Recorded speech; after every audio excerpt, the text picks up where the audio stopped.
buenos días para ustedes, queridos televidentes de Ambiente y Medio. Es nuestro placer acompañarlos una vez más como cada mañana de domingo y formar parte de su vida. Así es, y les damos la bienvenida al único programa de ecología de la televisión argentina.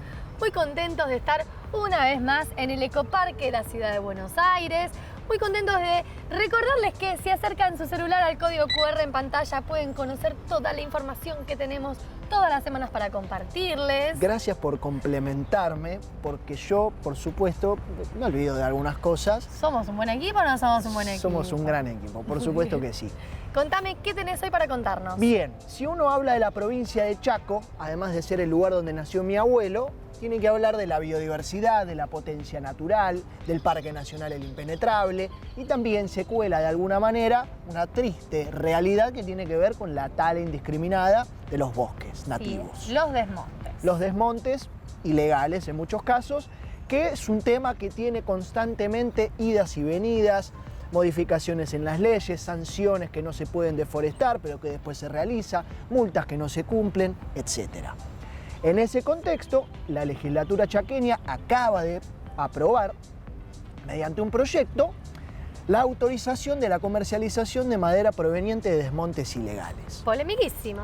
Totalmente polémico, esa es la palabra, grave, peligroso y que sobre todo marca un retroceso muy grande en los avances que se habían tenido, si se quiere insuficientes, pero avances al fin, en materia de deforestación en la provincia de Chaco.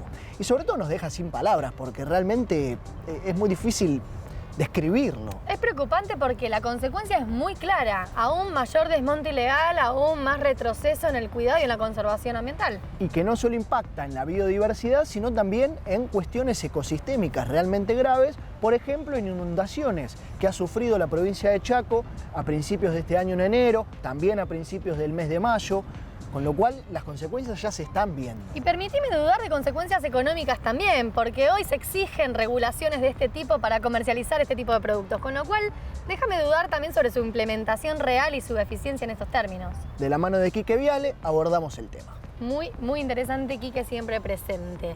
Bueno, yo tengo otro tema que también me tiene un poco preocupada, Bien. que tiene que ver con el sistema de reciclaje de la ciudad de Buenos Aires. Bien. Un sistema que hemos hablado innumerable cantidad de veces porque realmente nos tiene muy orgullosos del nivel al que se alcanzó, de la organización que se logró, del compromiso que generó en la sociedad también.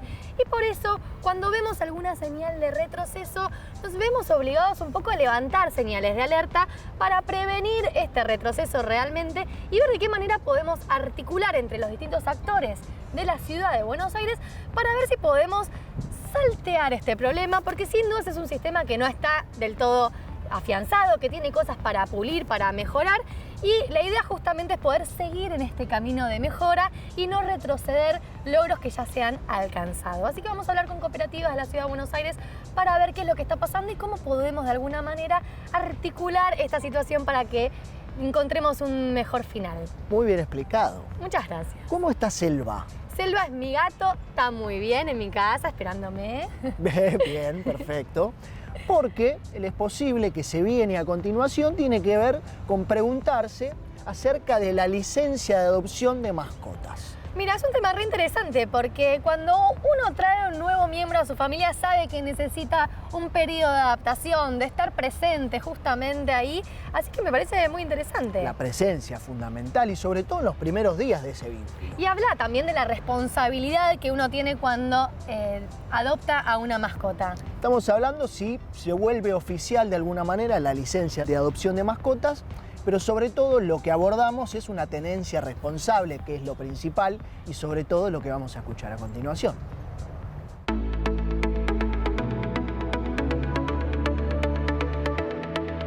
¿Es posible tomarse licencia por adopción de mascota? La relación entre humanos y animales de compañía ha evolucionado. Para muchos, no son solo mascotas, son familia. En Argentina, 8 de cada 10 personas viven con al menos un animal en casa y el 75% los considera como hijos, según una encuesta de la consultora de opinión pública Kantar. A pesar de ese vínculo tan fuerte, todavía no existen licencias legales por adopción de mascotas, como si las hay por maternidad o paternidad. Pero eso está empezando a cambiar. Una reconocida empresa de alimento balanceado para perros y gatos se convirtió en pionera en el país en otorgar este beneficio. Sus colaboradores tienen días para facilitar el proceso de adaptación al nuevo hogar. Buscan así fomentar la tenencia responsable. Adoptar es un acto de amor y también de compromiso. En otros países, estas iniciativas están arraigadas. Existe incluso un término específico en inglés, paternity, que circula entre startups y grandes compañías. En Nueva York se presentó un proyecto de ley que puso el tema en agenda. ¿Debería el Estado contemplar este derecho? Quienes apoyan la medida argumentan que un animal recién adoptado necesita atención emocional, seguridad y compañía. Expertos en comportamiento coinciden. Los primeros días son clave para construir el vínculo, establecer rutinas y prevenir el abandono. Conocerse requiere tiempo y presencia. Hay quienes opinan que debe registrarse a quienes certifican adopción de un refugio y no para quienes compran mascotas. Lo cierto es que la cultura pet friendly ya está instalada en espacios públicos pensados para la convivencia, oficinas que permiten llevarlos e incluso cafés con menús caninos. Este tipo de licencias es un paso más en esa dirección. Implica abrirle la puerta a políticas que van en línea con los cambios culturales de nuestra sociedad. Acciones que demuestren cuánto los valoramos. Es posible.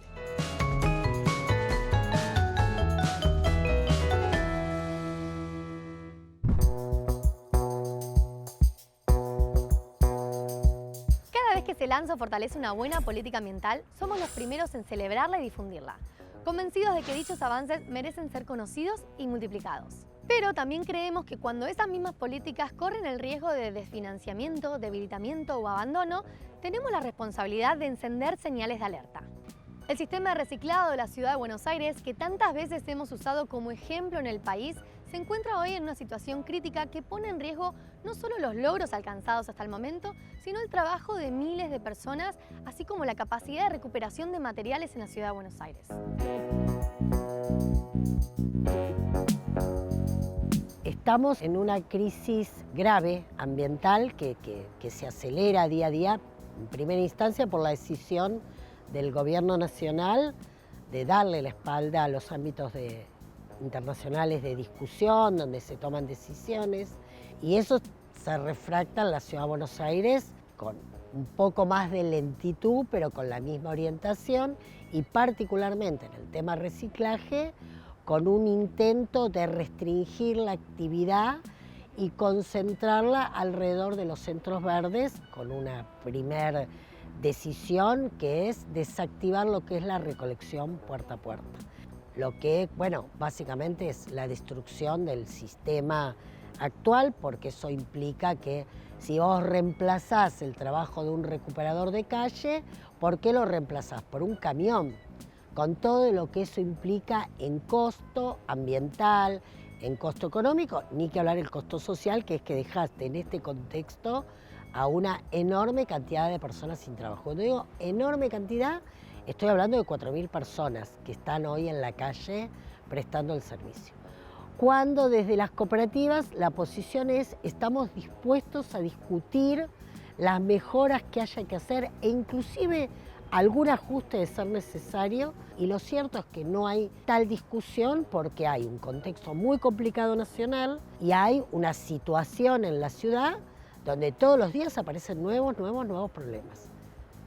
La ciudad no está pagando el monotributo social, lo que implica un golpe fuerte en la salud de los trabajadores y sus familias, no está renovando el parque automotor, con lo cual no podemos prestar adecuadamente el servicio porque no tenemos los camiones que necesitamos.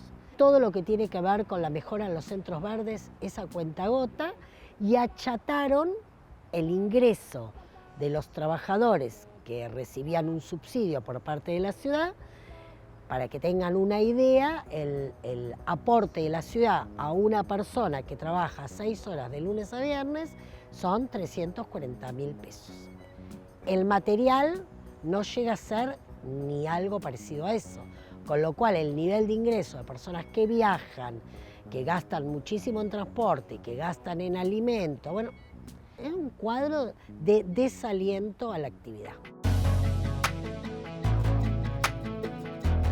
Los curas villeros y nosotros hemos hecho una propuesta de armar una mesa de trabajo para ver cómo se puede ordenar, cómo se puede articular. Bueno, tenemos algunas propuestas, inclusive cómo podemos aprovechar los centros verdes para, sin que genere un gasto adicional a la ciudad ni nada, es simplemente ordenar el presupuesto.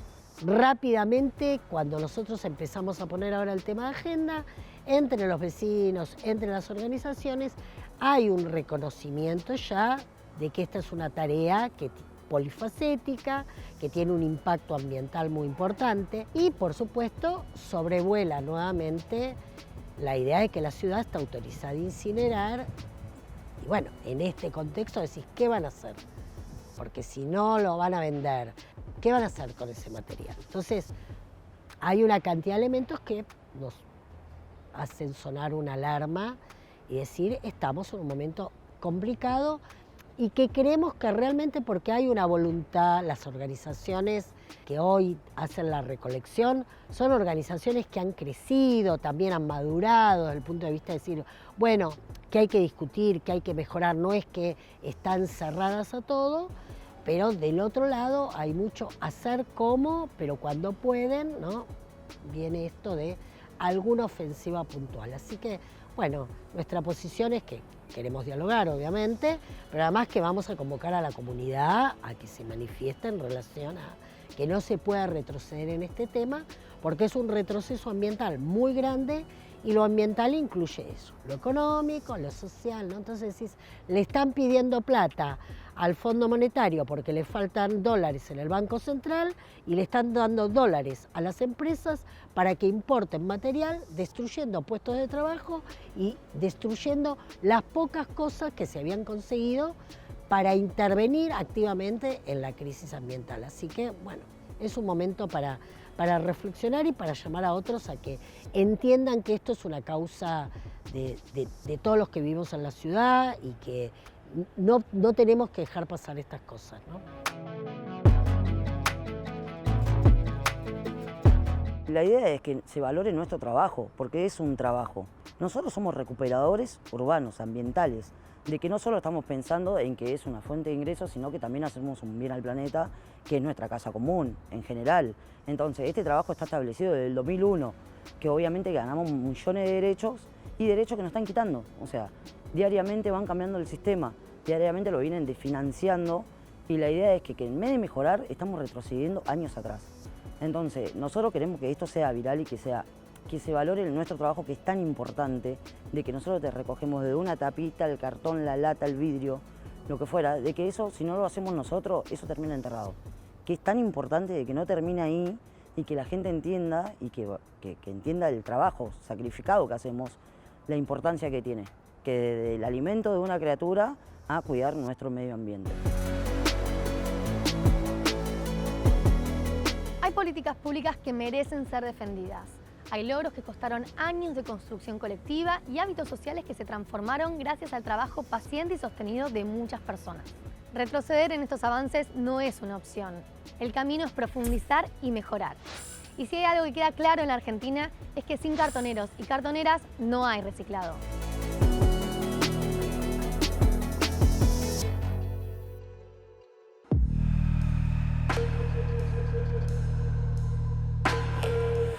A pesar de las restricciones legales vigentes y solamente en el último año, se perdieron casi 40.000 hectáreas de bosque nativo en Chaco. Desde la sanción de la Ley Nacional de Bosques en 2007 hasta fines del 2022, se habían perdido cerca de 500.000 hectáreas, cifra que sigue aumentándose. En ese contexto, la legislatura chaqueña aprobó una ley que modifica el régimen de sanciones y, en consecuencia, los incentivos para comercializar madera proveniente de deforestación ilegal. El texto aprobado habilita, por un lado, el acceso a descuentos por multas, desde siempre menores a los que deberían ser, casi siempre incumplidas, y de sí cumplirse, también menores a los que el beneficio económico para los deforestadores significa.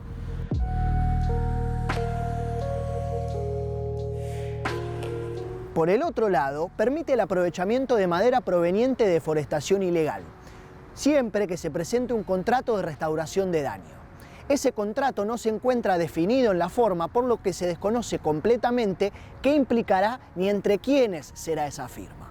Amerita y cabe mencionar que la normativa vigente ya contempla la obligación de restaurar los bosques nativos luego de la deforestación ilegal, algo que obviamente tampoco se cumple.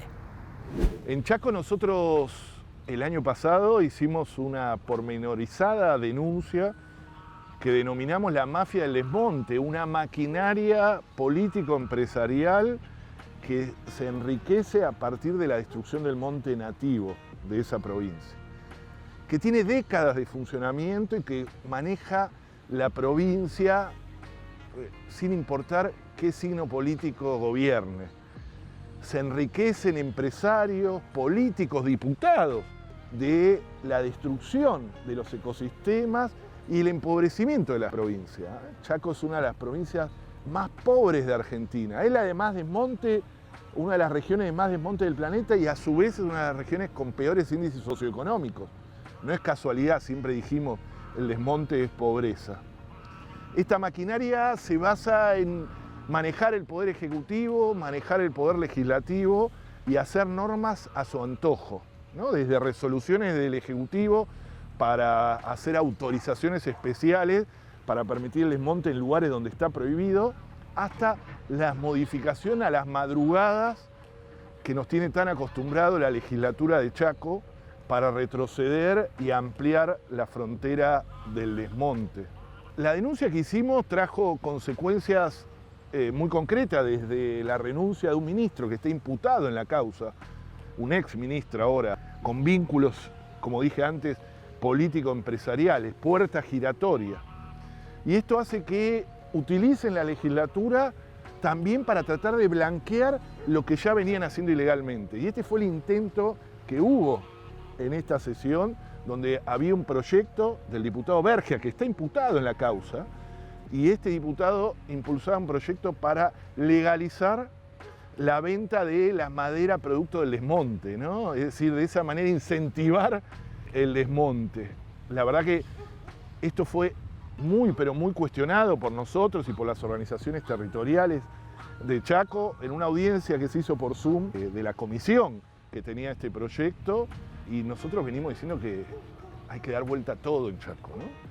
Hay que hacer un verdadero ordenamiento territorial para proteger el bosque nativo. No se puede desmontar una hectárea más del bosque chaqueño. En un oscuro procedimiento de la legislatura de Chaco, digo oscuro porque yo conozco los procedimientos legislativos y recién pudimos conocer lo que se votó una semana después y quedó con un articulado muy confuso. No quedó como el proyecto original, que era muy, pero muy regresivo, y ahora quedó en una ley que no se entiende. Y cuando no se entiende algo, estas lagunas que provocan estas confusiones, estas malas redacciones, que creo que son deliberadas, los que ganan son los de siempre, ¿no? Los que desmontan, etcétera, que van a aprovechar esos vacíos para seguir en su proceso destructivo. Además, la Autoridad Nacional de Aplicación de la Ley de Presupuestos Mínimos para la Protección de los Bosques Nativos en la provincia de Chaco emitió una disposición que acredita parcialmente la actualización del último ordenamiento territorial de los bosques nativos en la provincia de Chaco. Ahí nos tenemos que remontar a principios del año pasado, que es cuando se impulsa nuestra denuncia, que es a partir de una confusa madrugada de la legislatura, que a las 3 de la mañana, la misma noche que se estaba votando la ley bases en la ciudad de Buenos Aires, y todos los micrófonos y cámaras estaban sobre esto, todos los debates, la legislatura se junta a 3 de la mañana, vota una ley que permite, que modifica el ordenamiento territorial de bosque nativo de la provincia y de forma regresiva autoriza desmontar casi 1 millón de hectáreas más de las que estaban permitidas. Nosotros eso lo venimos cuestionando y es parte incluso de lo que se está investigando en la justicia federal de Chaco, ¿no? Vos no podés hacer normativa que retroceda en protección ambiental, eso está desde el Acuerdo de Escazú hasta nuestra propia Constitución Nacional, la Ley General del Ambiente, es decir, tenés toda una legislación que protege. Eso tiene que volver para atrás, hay que volver a proteger ese 1 millón de hectáreas Y es lo que estamos pidiendo hace un montón de tiempo. La deforestación es muy concreta, el desmonte es pobreza. Chaco es una de las provincias con mayor porcentaje de pobreza de nuestro país, según todos los índices, los oficiales y los no oficiales. Y nos quieren vender que el desmonte es para traer progreso, y eso lo vienen diciendo hace décadas, y la provincia está cada vez más pobre. Y no solo está cada vez más pobre, sino que el desmonte expulsa poblaciones que viven en el monte a malvivir a los cordones de la ciudad, al Gran Resistencia. El Gran Resistencia es, según el INDEC, la zona más pobre de Argentina. Y no es casualidad, ¿no? No es casualidad. Nosotros vinculamos una con otra. Si hay un lugar donde se ve claramente que la destrucción ambiental es pobreza, es en Chaco. Chaco tiene que repensar su relación con su territorio para no solo conseguir justicia ecológica, sino también justicia social.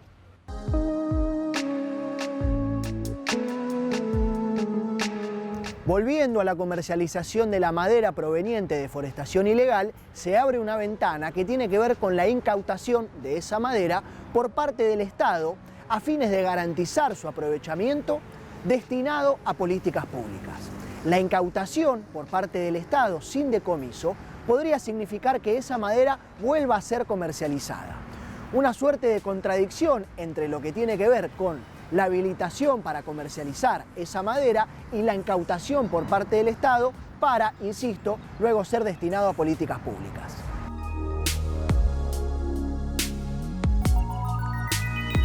Otorgar descuentos a multas y habilitar posteriormente el uso de madera ilegal propone un oscurísimo incentivo para seguir desmontando y seguir talando.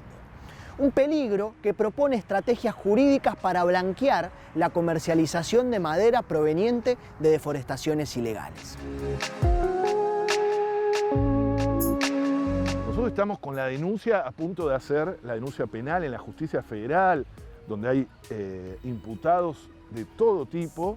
Nosotros estamos a partir del análisis de toda la prueba recabada, allanamientos, pedidos requisitorios, etcétera, estamos a punto de hacer una ampliación muy grande que va a generar otro sacudón en la política del Chaco.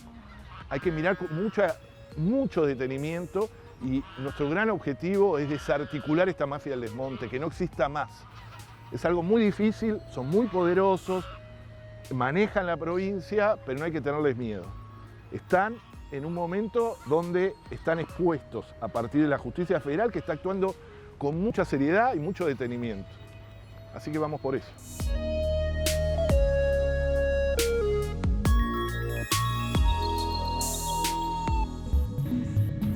El primer documental argentino sobre cambio climático llegó a Flow. Un documental de Sergio Federovisky y Fundación Ambiente y Medio. Si el calentamiento global es el resultado del modelo de producción y consumo impuesto por los países centrales, ¿qué nos sorprende de este presente? Punto de no retorno no es el fin del mundo. Es el fin del mundo tal como lo conocemos. Míralo ahora en Flow.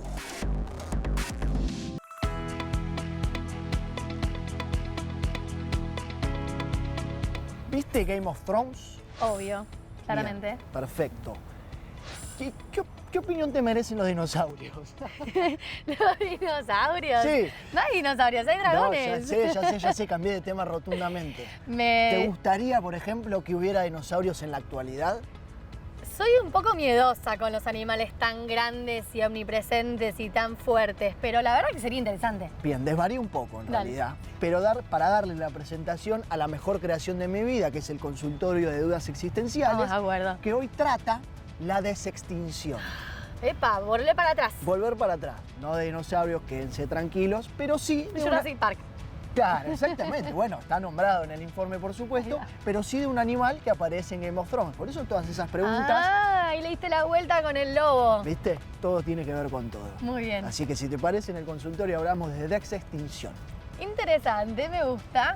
Bien. Bueno, yo voy a seguir con un tema que ya arrancamos hace un par de capítulos atrás, un par de programas atrás, que es la guerra ideológica que está llevando adelante Trump, el presidente de los Estados Unidos, contra el ambientalismo.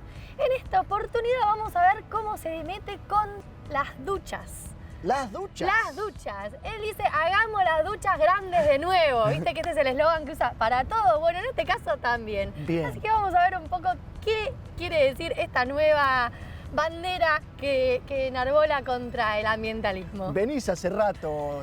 Me parece interesante, Contándonos, sí, creo obvio. que nos va a dar mucho de qué hablar estos 4 años Sí. de gestión, así que vamos a seguir seguramente contándoles un poco, porque es un poco gracioso pero a la vez preocupante, entonces vamos a tomarlo desde ese lugar. Me parece perfecto. Hace rato que venimos hablando en este programa, nosotros y un montón de ambientalistas, sobre la importancia del código ambiental. Así es. A nivel mundo, a nivel nacional y también a nivel Ciudad de Buenos Aires, que es donde nos toca vivir a nosotros. Y aparte de eso, legislaciones, proyectos de ley que tienen que ver con la perspectiva ambiental van a ser tratados en la siguiente entrevista con Jessica Barreto.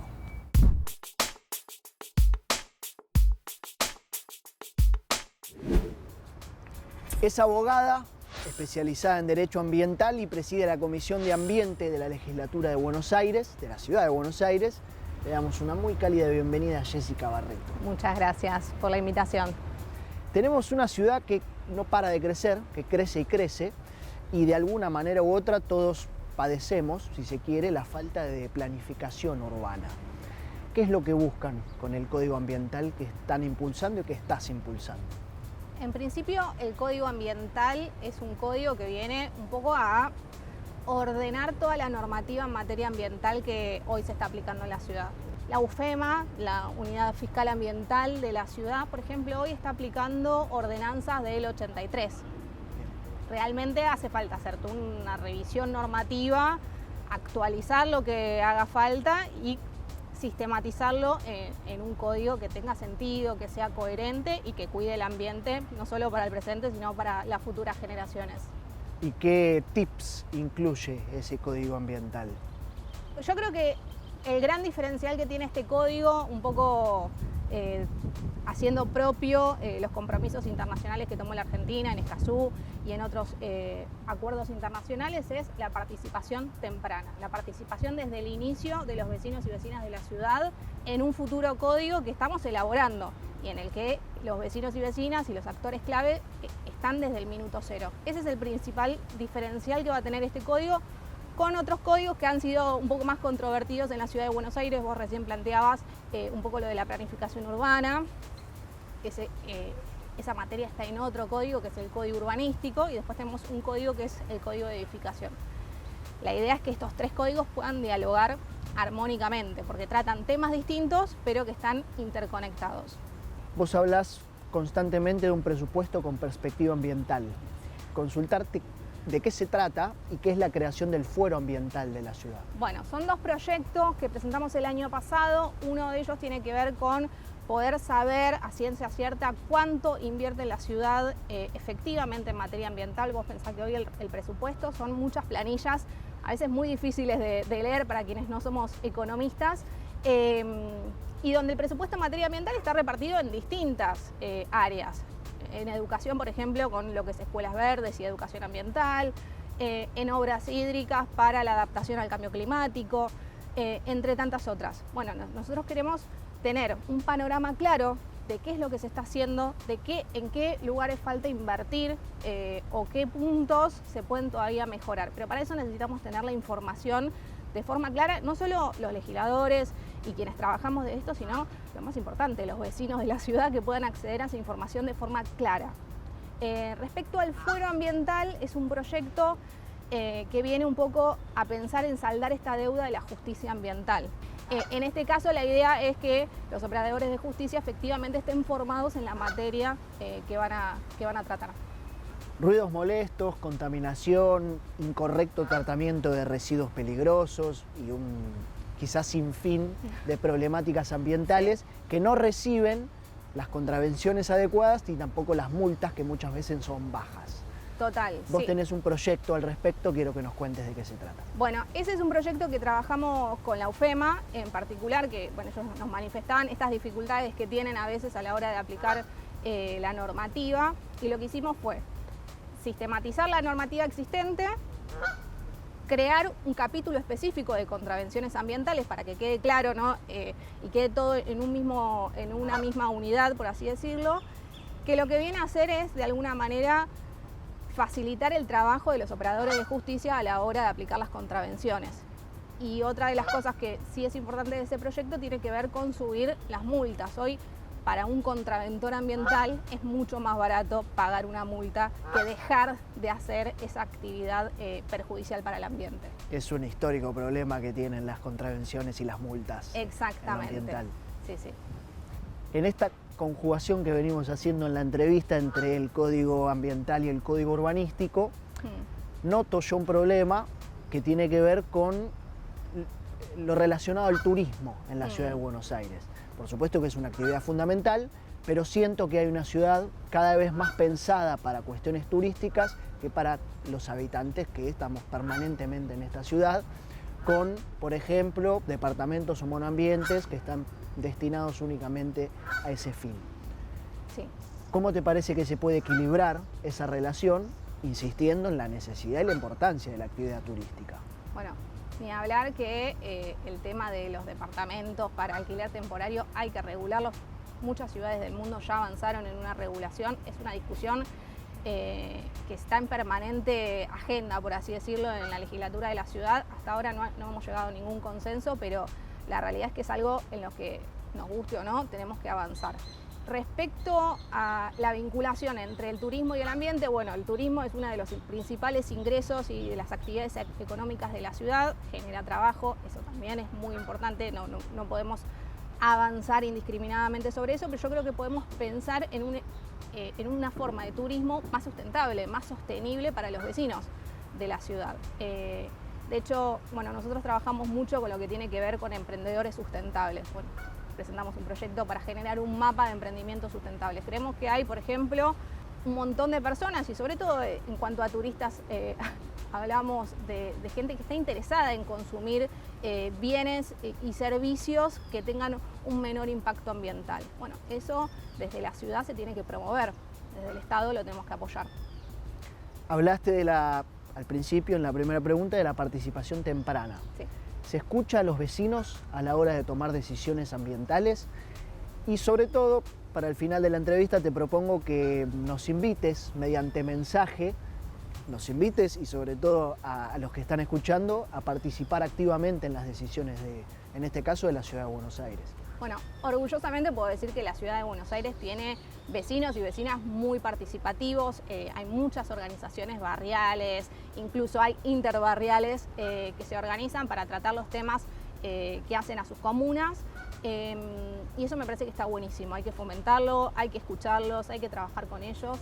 Y es por eso que nosotros avanzamos en este modelo de participación temprana que no es tan habitual, que es algo bastante novedoso, por lo menos en la ciudad, y creo que va a enriquecer muchísimo el código ambiental, porque va a ser construido con los vecinos.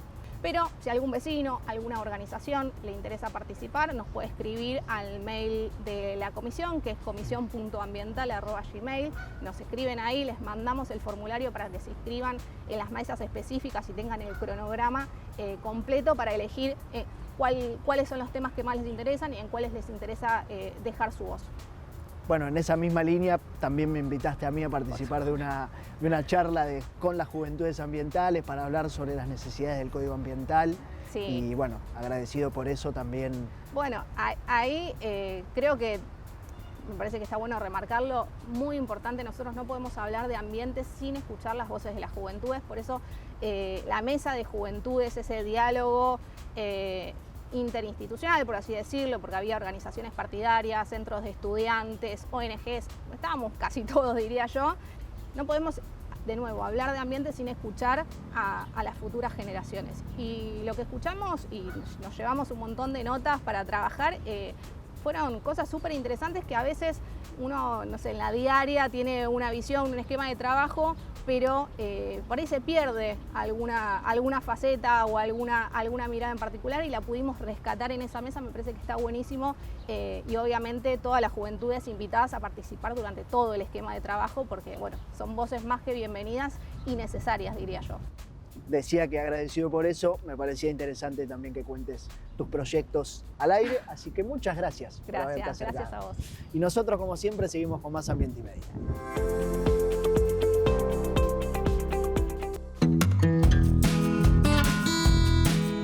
Bueno, me parece que el presidente de los Estados Unidos, Donald Trump, nos va a dar mucho de qué hablar en esta que es su segunda gestión. Arrancó con los tapones en punta en su guerra cultural, o mejor dicho, guerra ideológica en contra del ambientalismo. Hace un tiempo les contamos que había decidido volver a permitir el uso de sorbetes de plástico. Ahora el nuevo estandarte de batalla es ni más ni menos que las duchas.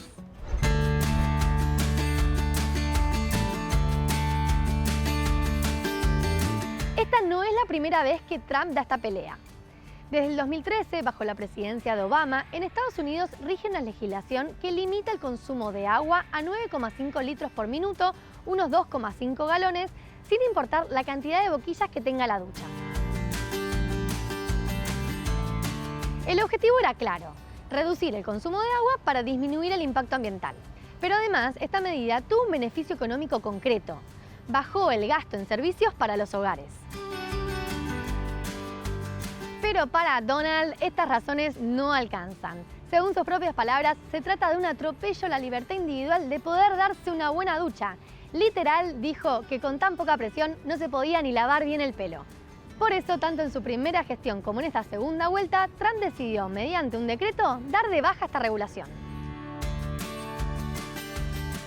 A diferencia de los sorbetes de plástico, que tenían sobre todo una carga simbólica, en este caso estamos hablando de un impacto ambiental y energético real. Porque no se trata solo de más agua por minuto.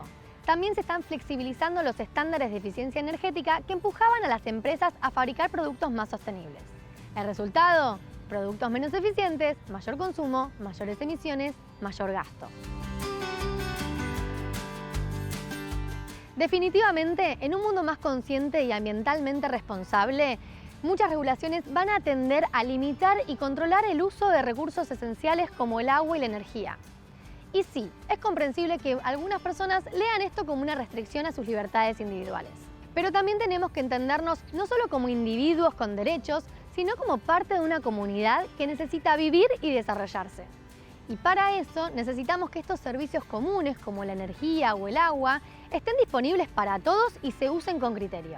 Y en muchos casos esto significa racionalizar su uso, no para vivir peor, sino para que podamos vivir todos, ahora y en un futuro.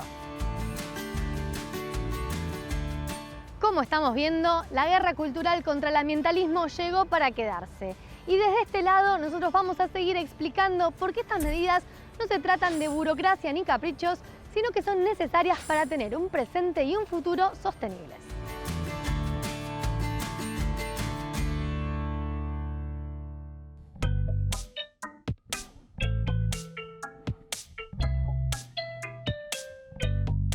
Pasado, presente y futuro, lo único que conocemos en materia de tiempo.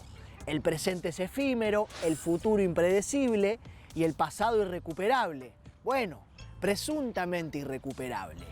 ¿Qué pasa si aquello que fue, pero que ya no es, puede volver a ser? Me levanté filosófico hoy, pero con ganas de darles la bienvenida una vez más al consultorio de dudas existenciales. ¿Qué es la desextinción? ¿Se puede recuperar un animal que estaba extinto? ¿De verdad?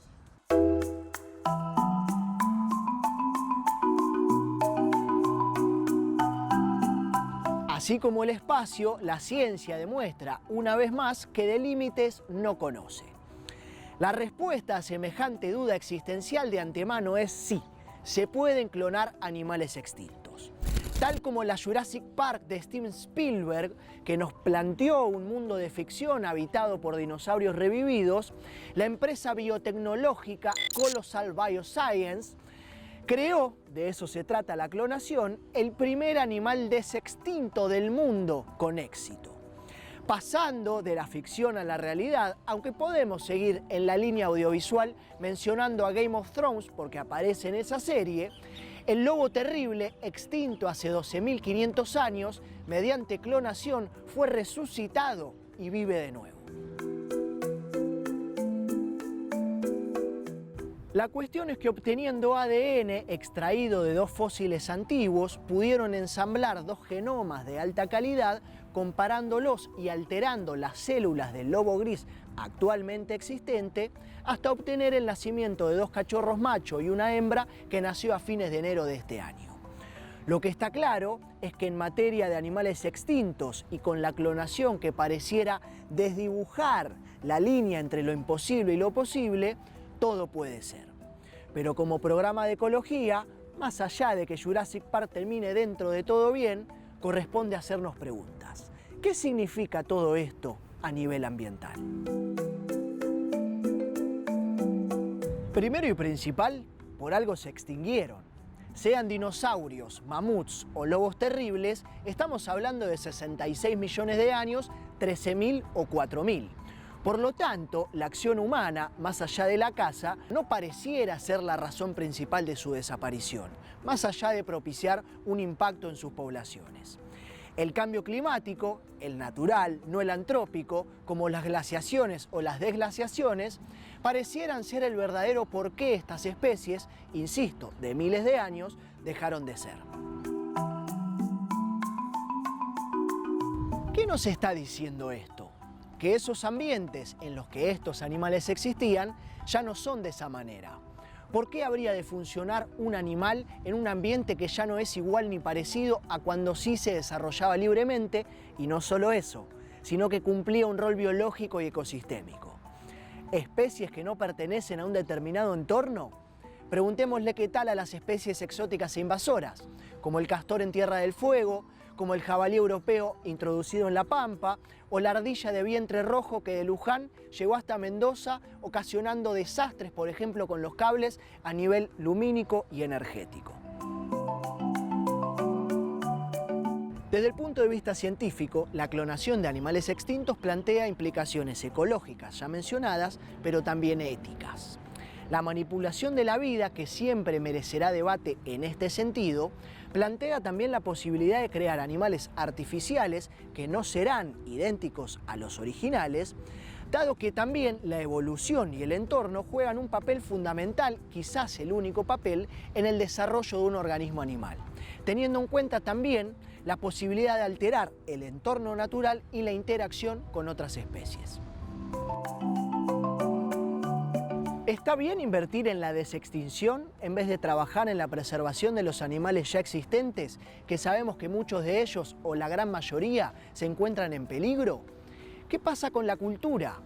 Porque sabemos que la forma en que la sociedad concibe la vida, la muerte y la naturaleza es de una forma en particular. ¿Eso cambia? ¿Qué implicancias tiene? ¿Qué sucede con las leyendas, los mitos, las historias, lo ancestral? Y yendo, si se quiere, a un plano más terrenal y práctico, ¿propiedad de quién son esas especies extintas clonadas? ¿De las empresas científicas o del Estado como parte necesaria de su labor en materia de preservación de la biodiversidad biológica y natural? Tengo, como verán, muchas preguntas, pero también pocas respuestas. Porque se trata de algo muy novedoso, pero que puede llegar a representar un peligro considerable. Porque además se trata de desafíos técnico-científicos complejos, realmente muy complejos, que demandan numerosas pruebas y con ello recursos económicos, energéticos, intelectuales y de tiempo, que bien podrían ser utilizados en buscar soluciones más reales y menos artificiales, y vaya que andamos necesitando de ellas. En un contexto donde el discurso anticiencia crece y crece, desde este espacio siempre defenderemos lo científico, sus investigaciones, sus avances e incluso sus ambiciones. Pero también en un contexto de crisis total, que esas soluciones tengan repercusiones reales en tener un mundo más sustentable, más biodiverso actual y más agradable en el que vivir.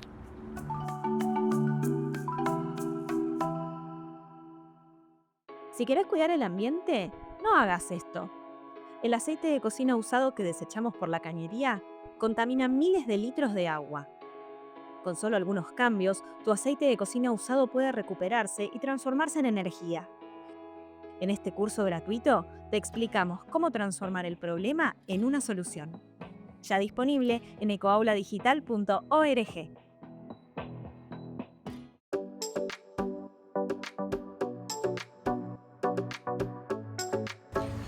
Son dos las aclaraciones que ameritan hacer frente a la siguiente recomendación.